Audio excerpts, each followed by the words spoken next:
हम बीच में खड़े हैं, एक और ठाकुर जी हैं, श्री अवध विहारिणी अवध बिहारी जी हैं, श्री कुंज विहारिणी कुंज बिहारी जी हैं, और दूसरी ओर संसार के पदार्थ हैं, अनादि जन्म मृत्यु के संस्कारों के कारण विषय की ओर उन्मुख होने वाले विषय के संस्कार हैं। अब कभी कथा कीर्तन सुनते हैं तो इधर देखने लग जाते हैं अवध बिहारी कुंज बिहारी जी की ओर, और फिर कुसंग में पढ़ते हैं तो संसार की ओर भोगों की ओर देखने लग जाते हैं। यही समस्या है। इसलिए क्या करो? बोले अब ऐसा मत करो कि इधर देखो और उधर देखो, अब संसार की तरफ से पीठ कर लो और ठाकुर जी की तरफ मुंह कर लो, नेत्र पूरी तरह श्री ठाकुर जी में लगा दो।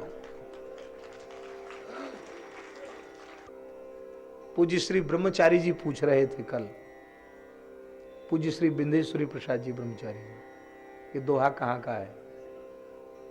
पूरा हमें दोहा भी स्मरण में नहीं है।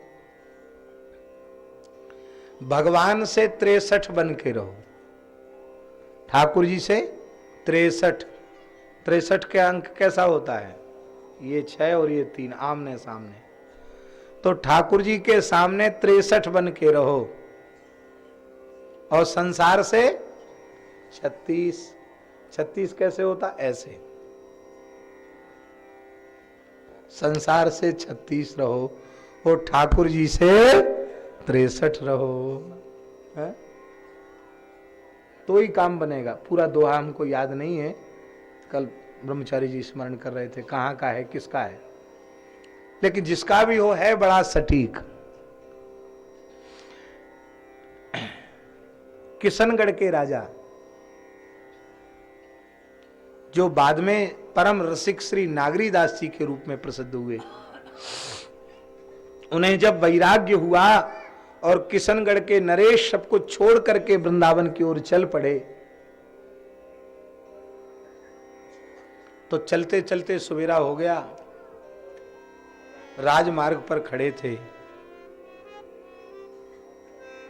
और बीच में खड़े खड़े सोच रहे थे।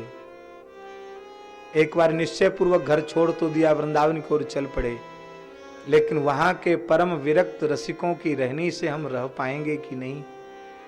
हमें क्या करना चाहिए? लौट के घर आ जाना चाहिए कि वृंदावन ही जाना चाहिए? बीच में खड़े खड़े सोच रहे थे। उसी समय झाड़ू लगाने वाली सफाई कर्मचारी एक माताजी वो आ गई और उन्होंने कहा, वो क्या समझे कि ये किशनगढ़ के राजा हैं। उसने कहा, बाबूजी बीच में मत खड़े रहिए, एक और हो जाइए, एक तरफ हो जाइए, बस आपको वहीं से उपदेश मिल गया, एक तरफ हो जाइए। बीच में खड़ा रहना ठीक नहीं, एक तरफ हो जाओ।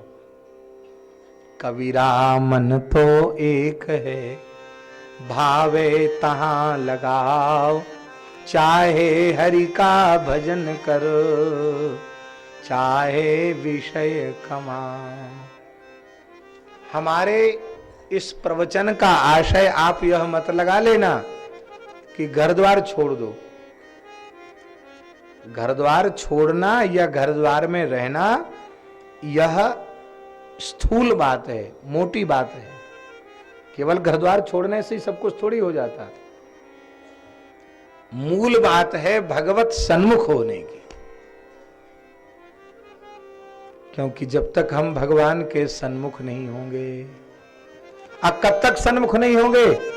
जब तक संसार की ओर पीठ नहीं होगी, जब तक संसार से भोगों से विमुख नहीं होंगे, तब तक भगवान के सन्मुख नहीं होंगे। और जब सन्मुख हो जाएंगे, सभी जीवों पर आस्तिक नास्तिक पुण्यात्मा पापात्मा धर्मात्मा साधु असाधु सबके ऊपर भगवान की समान कृपा बरस रही, सबके ऊपर कृपा बरस, सब पर मोर ही बराबर दाया। अब खूब जोर का पानी बरस रहा हो, अब भगोनी बर्तन औंधा पड़ा हो तो बोलो पानी भरेगा उसमें? नहीं भरेगा। और सीधा हो तो लबालब भर जाएगा, बाहर छलकने लग जाएगा। ये हम सब पात्र हैं, औंधे पड़े हैं, संसार की ओर भोगों की ओर मुंह करके ठाकुर जी की ओर गुरु गोविंद की तरफ पीठ करके पड़े हैं। ये गुरु गोविंद करते क्या हैं? ये औंधे पड़े हुए जीव को ठाकुर जी के सन्मुख कर देते हैं। और जब जीव भगवान के सन्मुख हो जाता है, उस समय कृपा के चिंतन में वह सराबोर रहता, डूबा रहता है। दुख छू नहीं सकता सन्मुख प्राणी को, सुख तो सुख है ही है। उस भगवदाश्रित सन्मुख प्राणी का स्पर्श करके दुख भी सुख बन जाता है। फिर उस समय हर क्षण कृपा का अनुभव होने लग जाता है।